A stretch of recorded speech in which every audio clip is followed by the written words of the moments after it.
Hello guys, आप सभी का फिर से स्वागत है। यह इंग्लिश ग्रामर का सेशन है और हम लोग प्रोनाउन को डिस्कस कर रहे हैं। प्रोनाउन के जितने भी भेद हैं उन सारे को अच्छे ढंग से डिस्कस करेंगे। अभी हम लोगों ने प्रोनाउन में क्या क्या डिस्कस किया है, तो पर्सनल प्रोनाउन, डेमोनेस्ट्रेटिव प्रोनाउन, इसके बाद डिस्ट्रीब्यूटिव प्रोनाउन, और अभी हम लोग डिस्कस करेंगे इंडेफिनिट प्रोनाउन के बारे में। तो चलिए इंडेफिनिट प्रोनाउन को डिस्कस करते हैं। सबसे पहले कि इंडेफिनिट प्रोनाउन कहते किसे हैं, तो ध्यान रखिएगा, वैसे प्रोनाउन जो अज्ञात के बदले में आते हो, अनिश्चित के बदले में या अनजानों के बदले में आते हो, इंडेफिनिट प्रोनाउन कहलाते हैं। अगर आपको याद होगा कि इंडेफिनिट क्या चीजें होती हैं, यह वर्ड जो है इंडेफिनिट अपने आप में अज्ञात है, अनजान है और अनिश्चित है। तो एग्जाम्पल आप देख सकते हैं, जैसे इंडेफिनिट प्रोनाउन का एग्जाम्पल है ऑल, सम, मोर, मस्ट, इनफ इत्यादि। ये सारे इंडेफिनिट प्रोनाउन के उदाहरण हैं। इंडेफिनिट प्रोनाउन में जो पहला नोट्स है वह यह है कि जब इंडेफिनिट प्रोनाउन अनकाउंटेबल नाउन के बदले में आएगा तो सिंगुलर समझा जाएगा और सिंगुलर वर्ब का प्रयोग किया जाएगा। एग्जाम्पल है ऑल इज वेल, यह अनकाउंटेबल नाउन है और इसके साथ सिंगुलर वर्ब का प्रयोग किया गया है। नोट नंबर 2 है, अगर ऐसी अवस्था में, किस अवस्था में, अनकाउंटेबल की अवस्था में, अगर इंडेफिनिट प्रोनाउन में अनकाउंटेबल की बात की जाए तो इनकी सेवा में हम ईट परिवार का सहयोग लेंगे। एग्जाम्पल है enough is remaining in the cooker, you can take it. तो इट परिवार का प्रयोग किया गया है। नेक्स्ट है नोट नंबर 3, यदि इनका प्रयोग काउंटेबल नाउन के बदले में हो तो इनकी सेवा में क्या किया जाएगा, प्लूरल वर्ब का प्रयोग किया जाएगा, इन्हें प्लूरल वर्ब दिया जाएगा। अगर काउंटेबल नाउन हो तो काउंटेबल नाउन में भी देखिए सिंगुलर और प्लूरल हो सकते हैं। क्यों? जब एक हो काउंटेबल नाउन, उस तरह से हम सिंगुलर का प्रयोग करेंगे, सिंगुलर वर्ब का। लेकिन एक से अधिक है तो काउंटेबल नाउन जो होगा वह प्लूरल वर्ब लेगा। वैसे यहां पे एक से अधिक की ही बात की जाएगी, क्योंकि आपने अगर इंडेफिनिट प्रोनाउन का उदाहरण देखा तो सारे जो है आपका एक तरफ से काउंटेबल अनकाउंटेबल दोनों है, और यहां पे जो होगा काउंटेबल नाउन में प्लूरल वर्ब का प्रयोग किया जाएगा, लेकिन जब अनकाउंटेबल होगा तो सिंगुलर वर्ब दिया जाएगा। एग्जाम्पल आप देख सकते हैं, काउंटेबल नाउन अगर होता है तो प्लूरल वर्ब कैसे लेगा। जैसे सम है तो सम का मतलब ही होता है एक से अधिक, या एक नहीं हो सकता है, क्योंकि सम मतलब होता है कुछ। तो कुछ क्या होंगे, कुछ लोग होंगे। तो इस तरह से जो कुछ है वो एक से अधिक है, लेकिन काउंटेबल है, न कि अनकाउंटेबल है। तो some are of course laborious.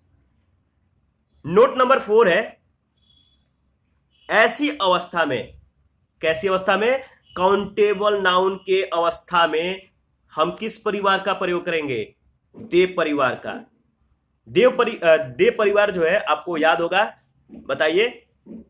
They, their, theirs, them, इनके परिवार हैं।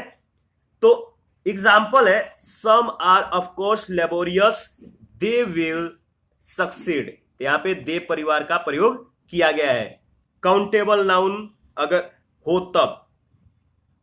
आगे बढ़ते हैं। नेक्स्ट हमारा टॉपिक है, नेक्स्ट भेद जो है वो है रिफ्लेक्सिव प्रोनाउन। रिफ्लेक्सिव प्रोनाउन किसे कहते हैं? देखिए रिफ्लेक्सिव, आप यह वर्ड कहीं ना कहीं सुना ही होगा। मतलब जो परावर्तित हो जाए, जो एक बिंदु पे जाके वो आपके ओर मुड़ जाए, इस तरह से जो है आप रिफ्लेक्सिव का मतलब समझ सकते हैं। वैसे शब्द जो नाउन के बदले में आकर यह दर्शाता है कि कार्य का करने वाला अपने कार्य से स्वयं को ही जो है प्रभावित कर रहा है, तो यह जो होगा रिफ्लेक्सिव प्रोनाउन होगा। ध्यान से सुनिएगा, वैसे शब्द जो नाउन के बदले में आकर यह दर्शाते हैं कि कार्य का करने वाला अपने कार्य से स्वयं को ही प्रभावित कर रहा है, रिफ्लेक्सिव प्रोनाउन कहलाएगा। एग्जाम्पल आप देख सकते हैं, my self, him self, them self, ये इत्यादि हो सकते हैं। तो इनमें जो इंपॉर्टेंट है वो हम लोग डिस्कस कर लेते हैं। नोट नंबर 1 है, देखिए ये सारे पर्सनल प्रोनाउन है, मतलब सॉरी, ये सारे पर्सनल प्रोनाउन के अपने अपने रिफ्लेक्सिव प्रोनाउन होते हैं। कोई किसी में इंटरफेयर नहीं करता है, कोई किसी में हस्तक्षेप नहीं करता है। पर्सनल प्रोनाउन के अपने अपने जो है रिफ्लेक्सिव प्रोनाउन है, याद रखिएगा। यह एक दूसरे का जो है कह सकते हैं एक्सचेंज नहीं कर सकते, एक दूसरे में ये इंटरफेयर नहीं कर सकते हैं। तो जो होगा वो उसी का मतलब कि परिवार लेगा। तो आप देख लीजिए, एग्जाम्पल देख लीजिए, क्वेश्चन पूछा जा चुका है, we can enhance development by improving women power by giving women the opportunity to develop our oneself. तो यहां पे वन सेल्फ दिया गया है, यार एरर यहीं पे है, यहां पे होगा देम सेल्फ से। तो याद रखिएगा, जो पर्सनल प्रोनाउन है यह यानी कि पर्सनल प्रोनाउन के अपने रिफ्लेक्सिव प्रोनाउन होते हैं, यह एक दूसरे का जो है इंटरफेयर नहीं करते हैं। तो आगे बढ़ते हैं, आपको समझ में आ गया? डाउट हो तो आप कमेंट कर सकते हैं। नोट नंबर 2 में कह रहा है कि चूंकि यह प्रभावित होता है, ठीक है, यह प्रभावित होता है। आपको रिफ्लेक्सिव प्रोनाउन का अगर डेफिनेशन पता है तो आप समझ गए होंगे कि जो नाउन है इनके बदले में आकर यह दर्शाते हैं कि कार्य का करने वाला अपने कार्य से स्वयं को ही प्रभावित कर रहा है, तो वही रिफ्लेक्सिव प्रोनाउन कहलाता है। तो इसमें प्रभावित होता है, चूंकि यह प्रभावित होता है इसलिए इसका प्रयोग क्रिया के बाद होता है, यानी वर्ब के बाद होता है, ध्यान रखिएगा। जैसे आई टीच माई सेल्फ, तो यहाँ पे माई सेल्फ यानी क्रिया के बाद जो होगा my self, them self, him self, ये सारे चीजें होंगे लेकिन क्रिया के बाद होंगे। जैसा परिवार होगा, जैसा मतलब कि होगा वैसा उसका परिवार का जो है हम प्रयोग करेंगे। इसके बाद नेक्स्ट भेद जो है प्रोनाउन का वो है इंफेक्टिव प्रोनाउन, याद रखिएगा। इंफेक्टिव प्रोनाउन के बारे में पहले हम लोग देख लेते हैं, किससे कहते हैं? वैसे प्रोनाउन जो नाउन के बदले में आकर यह दर्शाते हैं कि कार्य का करने वाला कोई कार्य स्वयं कर रहा है परंतु प्रभावित कोई अन्य हो रहा है, वह है इंफेक्टिव प्रोनाउन।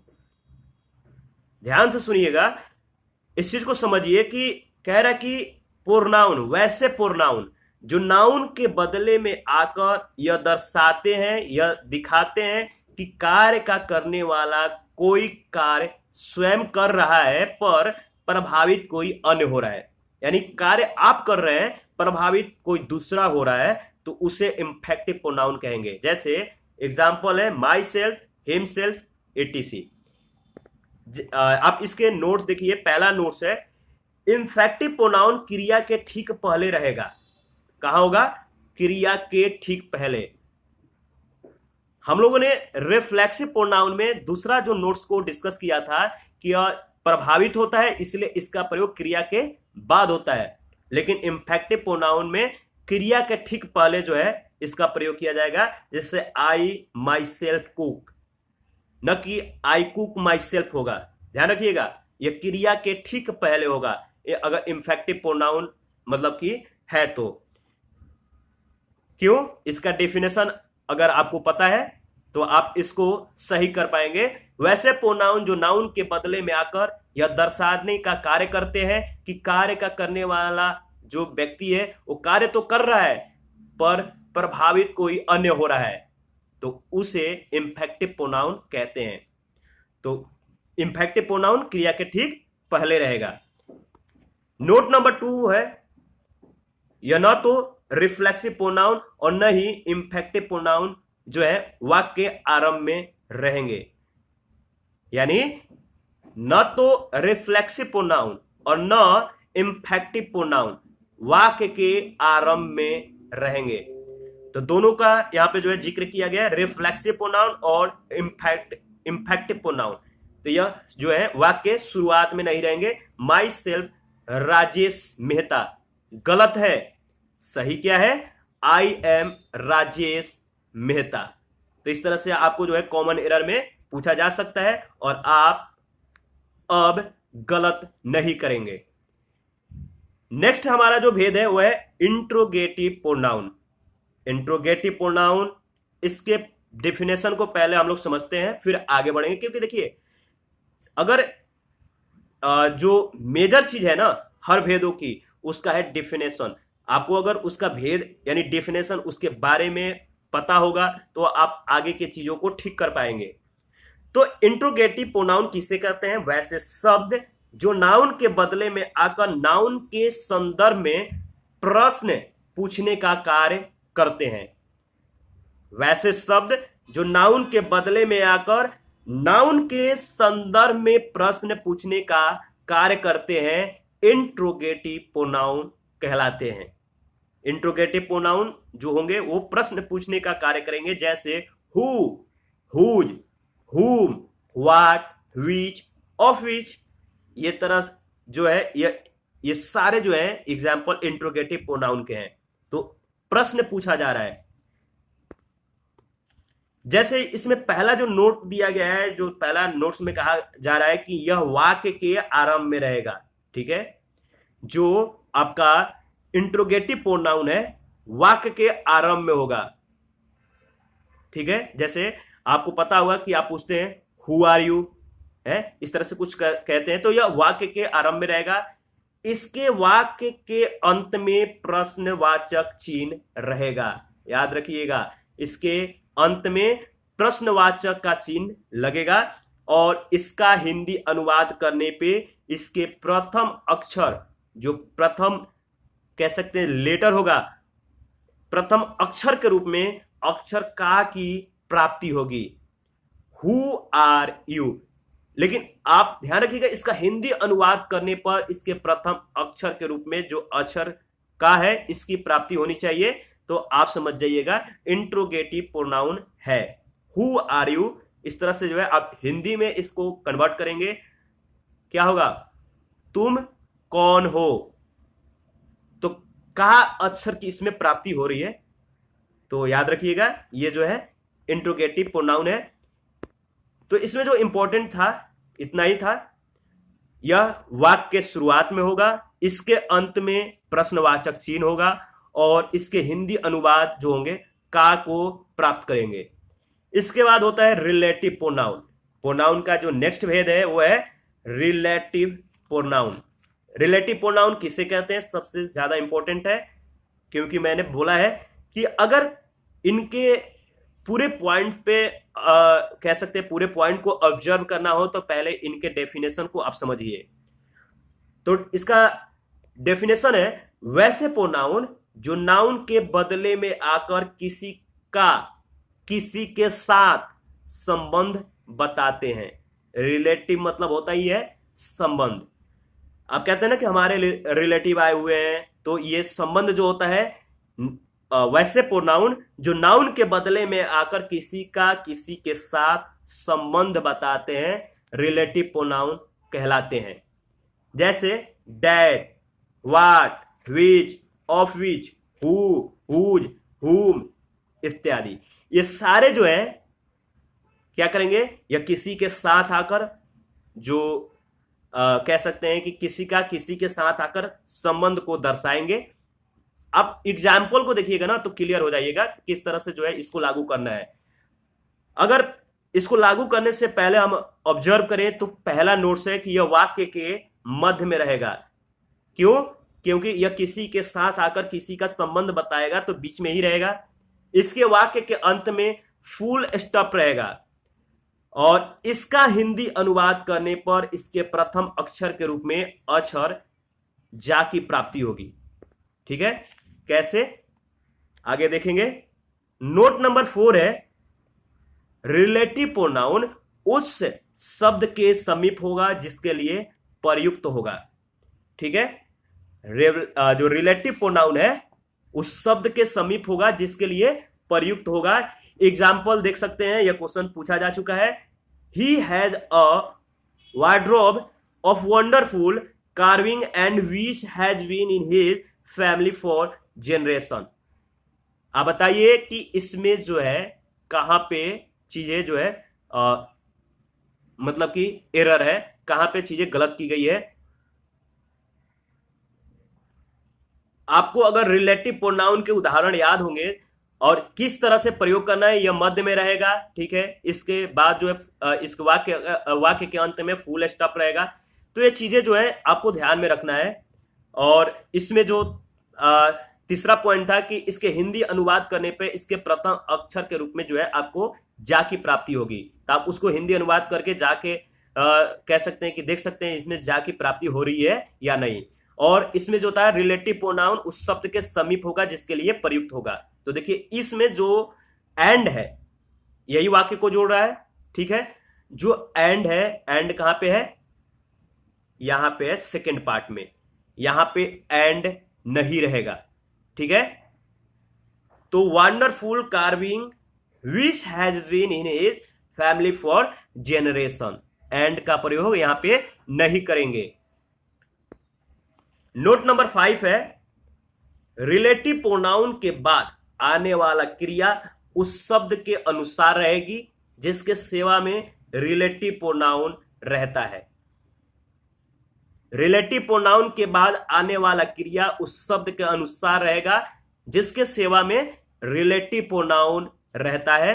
जैसे एग्जांपल आप देख सकते हैं, he has one of the best novelist that he ever lived in England in 18th century. Relative pronoun के बाद आने वाला क्रिया उस शब्द के अनुसार रहेगा जिसके सेवा में रिलेटिव प्रोनाउन रहता है। तो यहां पे जो गलत होगा यानी जो एरर किया गया है, कहां पे किया गया है, डैट के बाद वाले में, ठीक है। मैं गोला कर रहा हूं तो इसका मतलब ये नहीं कि वही एरर है। तो डैट के बाद जो हैज है, क्यों, क्योंकि रिलेटिव प्रोनाउन के बाद आने वाला क्रिया उस शब्द के अनुसार रहेगा जिसके सेवा में रिलेटिव प्रोनाउन रहता है। तो यहां पे जो है आपका he has one of the best novelist that have होगा, न कि हैज होगा। Have ever lived in England in 18th century, तो यहां पे हैव होगा न कि हैज होगा। समझ गए होंगे किस लिए हैव का प्रयोग किया गया है, क्योंकि आने वाला क्रिया उस शब्द के अनुसार रहेगा, इसलिए उसका जो है हम प्रयोग करेंगे जिसकी सेवा में रिलेटिव प्रोनाउन रहता है। इसलिए यहाँ पे इस तरह का जो है जो चीजें हैं लागू किया गया है। तो best novelist that have ever lived in England in 18th century. तो इसके साथ देखिए हमारा प्रोनाउन का पूरा भेद जो है एक व्यवस्थित ढंग से एंड हो गया, समाप्त हो गया। इसके बाद एक पॉइंट है कि आपको सेंटेंस को अरेंजमेंट कैसे करना है, सेंटेंस अरेंज कैसे करना है। तो मैं बता देता हूं, बट आप जो है सेंटेंस को अरेंज करने के लिए आप क्या क्या चीजें लागू कर सकते हैं वो चीजें आप देख लीजिएगा। अगर आपको समझ में नहीं आए तो हमें कमेंट भी कर सकते हैं। देखिए सेंटेंस बनाने के लिए इसकी अरेंजमेंट सबसे ज्यादा इंपॉर्टेंट है, आपको पता होगा। वैसे आप तो ज्यादातर चीजें सब्जेक्ट प्लस मतलब सब्जेक्ट प्लस वर्ब ऑब्जेक्ट इस तरह से आप जो है मतलब इसको एडजस्ट करते हैं। तो देखिए सबसे पहले जो होता है सेंटेंस अरेंजमेंट में, क्योंकि आपको जो है सेंटेंस अरेंज करने के लिए क्वेश्चन पूछे जाते हैं एग्जामों में कि आप जो है इसको किस तरह से अरेंज करिएगा। मतलब कि एक सेंटेंस को 3 से 4 भागों में तोड़ दिया जाता है और उसको अरेंज करने के लिए आपको कहा जाता है। तो अरेंज करने के लिए सबसे पहले आपको जिस चीज को मतलब कि लागू करना है वह है आपका सब्जेक्ट। जिस सेंटेंस में सब्जेक्ट पहले हो उसको 1 नंबर पे रखिए। इसके बाद आपको जो है इस के बाद यानी सब्जेक्ट के बाद सब्जेक्ट विस्तार रहेगा, यानी सब्जेक्ट के बारे में जो विवरण दिया गया है। इसके बाद जो है आपका वर्ब रहेगा, सब्जेक्ट के बाद वर्ब का प्रयोग होगा। इसके बाद ऑब्जेक्ट, आप subject plus verb plus object का प्रयोग तो करते ही हैं। तो 3 बातें तो आपको पहले से ही पता है। किसी भी सेंटेंस को बनाने के लिए पहले सब्जेक्ट, फिर उसका सब्जेक्ट के बाद जो है उसका वर्ब होता है, फिर ऑब्जेक्ट का प्रयोग किया जाता है। तो इन तीनों चीजों को याद रखिएगा। जिस सेंटेंस में आपको सब्जेक्ट मिल जाए पहले स्थान पे, इसके बाद वर्ब देखिए, इसके बाद ऑब्जेक्ट को देखिए, इसके बाद कंप्लीमेंट है, कंप्लीमेंट क्या है उसको देखिए कहां पे है, इसके बाद कार्य प्रणाली को देखिए कि क्या कार्य उसमें हो रही है, उस सेंटेंस में कार्य की प्रणाली जो है कहां पे दिया गया है, कार्य क्या है। इसके बाद उस कार्य का स्थल को देखिए, फिर कार्य का समय क्या है, कार्य की मात्रा कितनी है, क्या है, कार्य की संख्या क्या है, कार्य का लाभ क्या है और कार्य का कारण क्या है। इन चीजों को अगर आप ध्यान में रखेंगे तो सेंटेंस अरेंजमेंट में आप कहीं भी गलत नहीं कर पाएंगे। तो याद रखिएगा, इंपॉर्टेंट है। इतने मतलब जो ये जो है ना, इतने चीजों से आप बहुत सारे क्वेश्चनों को सही कर पाएंगे और आगे भी आपको इनसे रिलेटेड चीजों को जो है डिस्कस करने को मिलेगा, आप वहां पे भी सही कर सकते हैं। तो याद रखिएगा, किसी भी सेंटेंस को अरेंजमेंट करने के लिए आपको पहले सब्जेक्ट ढूंढना है, फिर उसके विस्तार, सब्जेक्ट को विस्तार को, फिर वर्ब, फिर ऑब्जेक्ट, फिर कंप्लीमेंट, इसके बाद कार्य प्रणाली को देखना है, फिर कार्य के स्थल को देखना है, कार्य के समय को देखना है, कार्य की मात्रा को देखना है, कार्य की संख्या, कार्य का लाभ क्या है, कार्य का कारण क्या है। इस तरह से आप इस चीज को समझकर अरेंज कर सकते हैं। तो अभी के लिए यहीं तक हम लोग जो है समाप्त करते हैं, आगे मिलते हैं नेक्स्ट वीडियो में। जो है हम लोग केस के बारे में डिस्कस करेंगे और यह बहुत ज्यादा इंपॉर्टेंट चैप्टर होगा। वैसे नाउन प्रोनाउन बहुत ज्यादा इंपॉर्टेंट चैप्टर है और उनको हम लोग बहुत विस्तार से डिस्कस किया है, तो आप रिवीजन करते रहिए। नेक्स्ट वीडियो में मिलेंगे केस के साथ, उसमें हम लोग केस को स्टार्ट करेंगे। और अभी के लिए इतना ही। आप अपना प्रतिक्रिया जरूर दीजिए, आपके प्रतिक्रियाओं का हमें बेसब्री से इंतजार रहता है। और एक चीज और, आप अगर टेलीग्राम चैनल को ज्वाइन नहीं किया है तो आप प्लीज ज्वाइन कर लीजिए, क्योंकि आपको वहां पे डेली का क्विज और हर चीज का जो इंफॉर्मेशन आपको मतलब कि जो चाहिए, जैसे किसी भी एग्जाम से रिलेटेड या किसी सब्जेक्ट के बारे में या कोई भी इंपॉर्टेंट हो, आपको टेलीग्राम पे ही शेयर किया जाता है। रोज क्विज कराए जाते हैं, रोज चीजें जो है वहां पे अपडेट की जाती है, तो आपके लिए इंपॉर्टेंट है। तो आप जो है टेलीग्राम चैनल को ज्वाइन कर सकते हैं और हमारे साथ जो है बने रह सकते हैं। तो थैंक यू, मिलते हैं नेक्स्ट वीडियो में। अभी के लिए इतना ही।